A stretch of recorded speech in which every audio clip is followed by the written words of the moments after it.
हर हर महादेव साथियों, आप सभी का मेरे चैनल लव यू जिंदगी में तहे दिल से स्वागत है। आप सुन रहे हैं अर्चना वर्मा की लिखी हुई कहानी जिंदगी तुम मेरी जिंदगी हो का तीसरा भाग।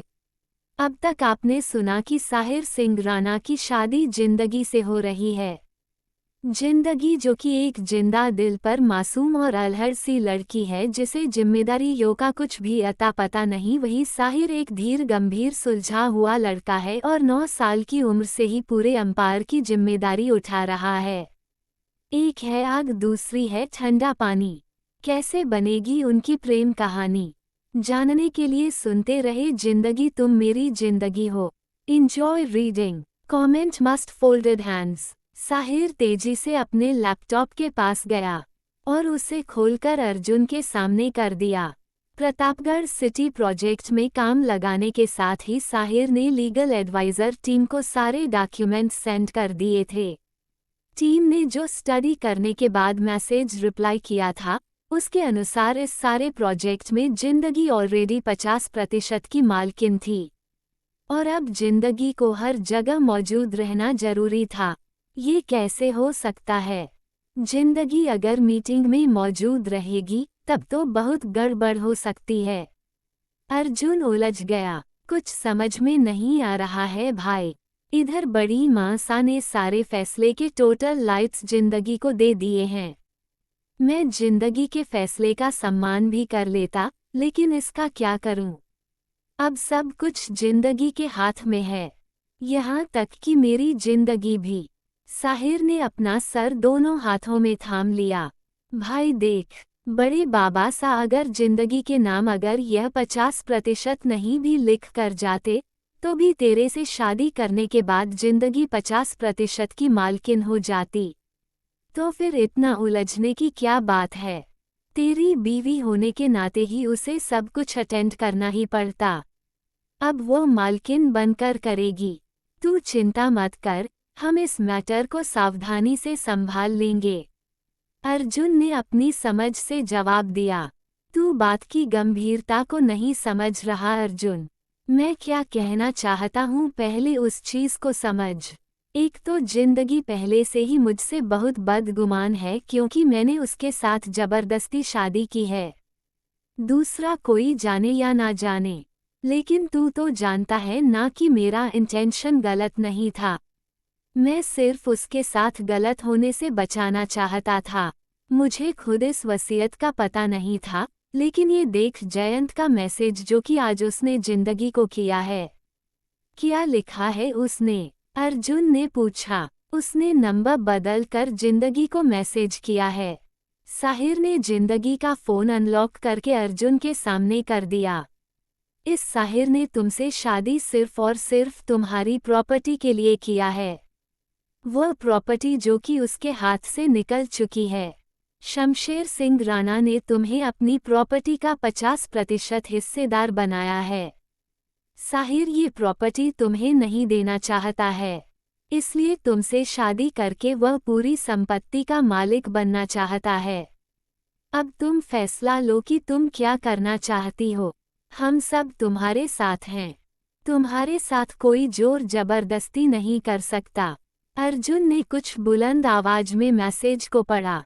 इस जिंदल को तो मैं देख लूंगा। इस जिंदल के तो मैं सारे दांत तोड़ दूंगा। अर्जुन गुस्से में बोला। भाई, मेरी प्रॉब्लम जिंदल नहीं है, मेरी प्रॉब्लम खुद जिंदगी है।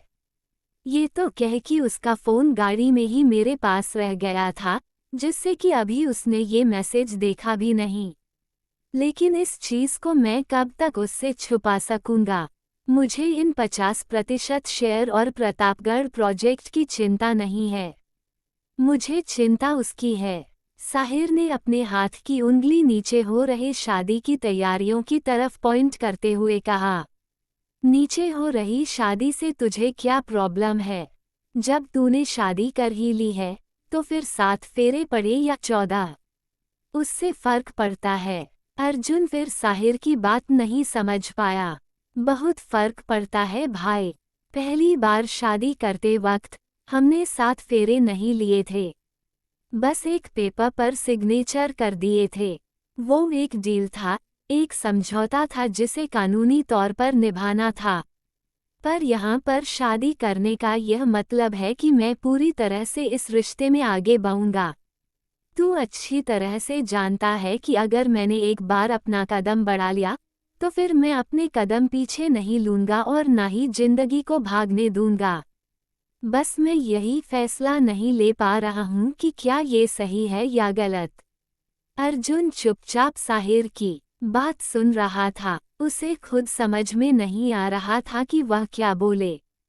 जिंदगी अभी तक कोई फैसला नहीं ले पाई थी।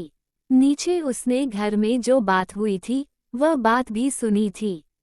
बड़ी मासा ने जिंदगी के सामने दोनों ऑप्शन रख दिए थे, लेकिन अभी तक जिंदगी की तरफ से कोई रिस्पांस नहीं आया था कि वह शादी के लिए तैयार है या नहीं। और इधर साहिर की चिंता भी जायज थी कि कहीं जिंदगी यह न समझ ले कि साहिर ने उससे प्रॉपर्टी के लालच में जबरदस्ती शादी की है। ऐसे में तो इस शादी का पूरा भविष्य ही खत्म हो जाता। एक बार पूरे विधि विधान के साथ शादी हो जाने का मतलब जन्म जन्मांतर के लिए इस रिश्ते में बंध जाना था। साहिर अपने रिश्तों के प्रति कितना ईमानदार था, ये बात अर्जुन अच्छे से जानता था। वह क्या बोले उसे खुद समझ में नहीं आ रहा था। तभी प्रेम की आवाज आई। इसमें कुछ भी गलत नहीं है साहिर। अर्जुन और साहिर ने दरवाजे की तरफ देखा। वहां प्रेम खड़ा था। काको सा आप? साहिर के मुंह से आवाज निकली। हाँ, मैंने तुम दोनों की बात भी सुनी और उलझन भी। मैं यह नहीं कहता कि तुम्हारी उलझन गलत है, शायद, लेकिन तुम्हारा इस मैटर पर इतना अधिक सोचना सिर्फ गलत नहीं बहुत गलत है। प्रेम ने कहा। आप बात समझ ही नहीं रहे पापा। अर्जुन बीच में बोलना चाह रहा था, लेकिन साहिर ने अर्जुन का हाथ पकड़ लिया। तुम तो चुप ही रहो। मेरे कुछ ना समझने के कारण ही तो इतना समझदार बेटा मैंने पैदा कर रखा है।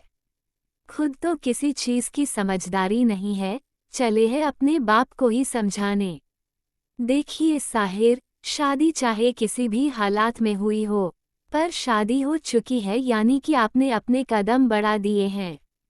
और रही बात जिंदगी की, तो जिंदगी को उसकी जिंदगी का फैसला खुद करने दीजिए।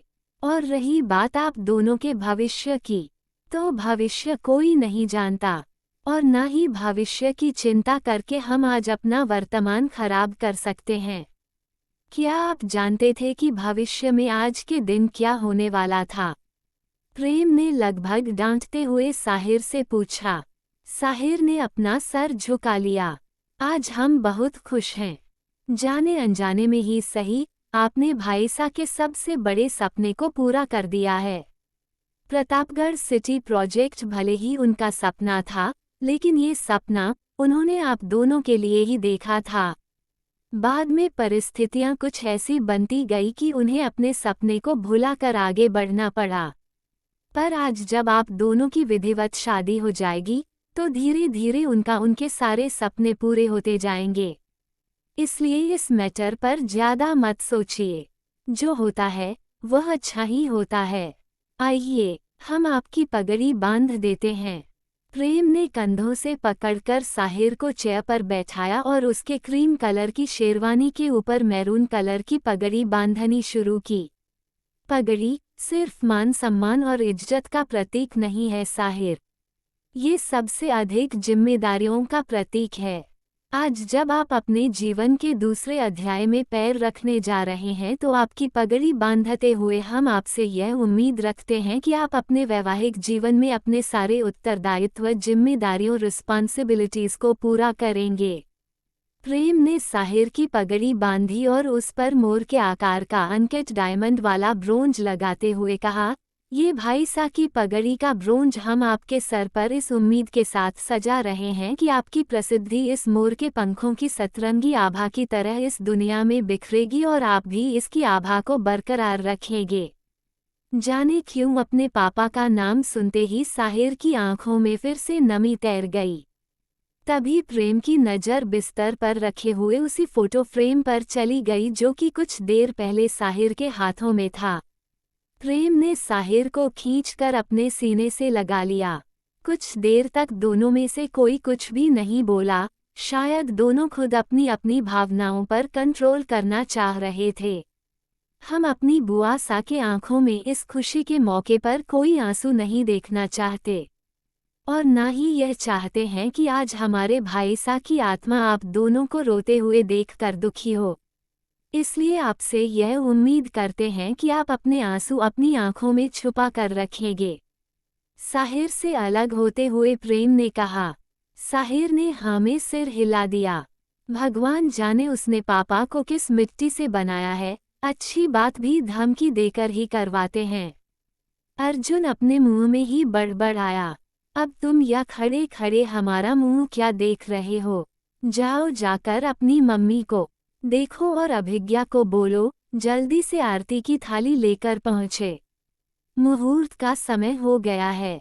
प्रेम ने अर्जुन को आंख दिखाते हुए कहा। अर्जुन तेजी से बाहर निकल गया। आइए साहिर, हम भी नीचे चलते हैं। निश्चिंत रहें, हमने आपके कंधों पर जिम्मेदारी सौंपी है, अपनी जिम्मेवारी से रिटायरमेंट नहीं ली।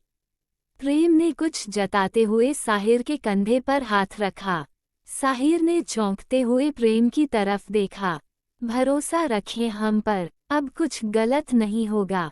प्रेम ने कहा, गलत तो बहुत होगा, अगर आपने हमारे नेक पूरे ना दिए तो। आरती की थाली लिए अभिज्ञा सामने खड़ी थी। अभी यह प्रेम जी की इकलौती बेटी और अर्जुन की छोटी बहन, अब देखना था कि शाहिद अभिज्ञा को एक नेक में क्या देता है। जानने के लिए बने रहे अगले भाग तक। तब तक के लिए वीडियो को लाइक और चैनल को सब्सक्राइब करना मत भूलिएगा। खुश रहिए, स्वस्थ रहिए, हंसते रहिए, मुस्कुराते रहिए, मिलते रहिए, मस्त रहिए और यही YouTube पर मिलते हैं अगले भाग के साथ। हर हर महादेव।